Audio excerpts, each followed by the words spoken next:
Welcome to College Admissions Real Talk with Dr. Aviva Legatt, a podcast for students seeking to get admitted to top-tier colleges. Each episode will feature an important tip for your college admission success, delivered with candour and love. If you've ever wanted to take a peek inside the mind of a college admissions officer, this is your chance. Have a question?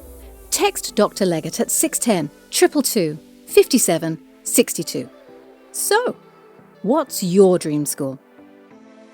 Welcome to College Admissions Real Talk. I am Dr. Aviva Legatt, founder and elite admissions expert at IV Insight and author of Get Real and Get In. Today, I'm honored to speak with Sam Mikhail. Sam is the CEO of Smart Track College Funding, which helps families pay for college in the most efficient manner, pay less for college, and make sure that paying for college does not negatively impact retirement for families. Sam has helped thousands of families build smart, flexible financial plans to fund college, retirement, and lifetime dreams. His nationally recognized innovative financial solutions and college funding strategies have been featured on radio programs like Dave Ramsey and Dennis Prager, and he's been featured in various media outlets like the Los Angeles Times. So welcome, Sam. Honored. Thank you for having me, Aviva. Oh, my pleasure. So I love hearing about your background. I'd love to hear a little bit about you from your perspective and what drew you to working with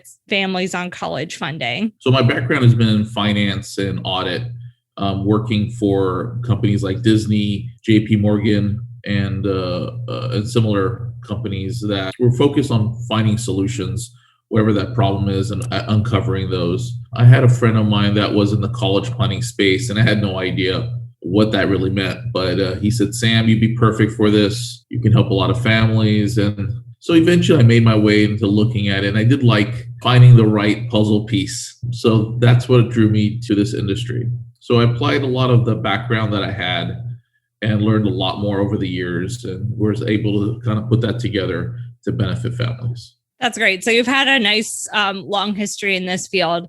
And I know you've learned some best practices. So I'd love to hear your perspective on, if I have a child in 9th grade, or if I have a child in 11th grade, or maybe I have a 3-year-old like I do, what are some steps I can take to set my family up for success financially when I know I have at least one child, if not more, who wants to apply to college and we have to find a way to pay for it?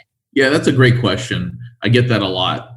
I think one of the most important things to understand about this process is that what may be the mainstream may not necessarily be the best way to handle things. We hear a lot of parents, they either got told by their accountant or their financial person or neighbor to put money aside in a vehicle or to do something that they did themselves. And it can sometimes end up backfiring on the family.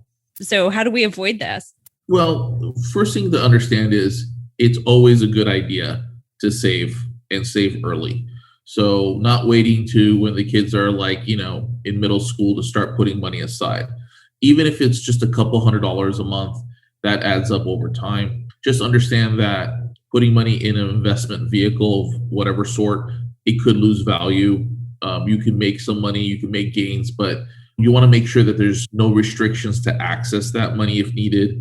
You want to make sure that whatever vehicle that you are considering, that does not get held against you for college financial aid purposes or have penalties to access that money if not used for college.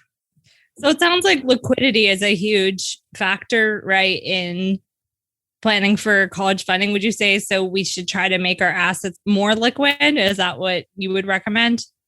So this is where I'm getting to, when I talk to a client, you'll be surprised how often circumstances have changed. Maybe while their kids are in elementary or middle school, their income or their business is producing some kind of income that maybe they would consider themselves outside the realm of financial aid. And then something like a pandemic happens or something else, and all of a sudden circumstances change, and what was probably not going to produce any kind of financial aid, now that family could qualify for a ton of money. Problem is, what has happened over the years has caused them to disqualify themselves based on how they've invested. So just making sure that in case things do change, you have that liquidity to get out of that situation to improve your financial savings. College Admissions Real Talk is hosted by Dr. Aviva Legatt, edited by Stephanie Carlin, and produced by Incontrera Consulting. I'm Caroline Stokes, and this has been your daily boost of college admissions insight. Have a question? Text Dr. Legatt at 610-222-5762. For more information on Dr. Legatt and Ivy Insight, visit www.ivyinsight.com. And you can pick up Dr. Legatt's book, Get Real and Get In, at major retail outlets across the world. Insight out.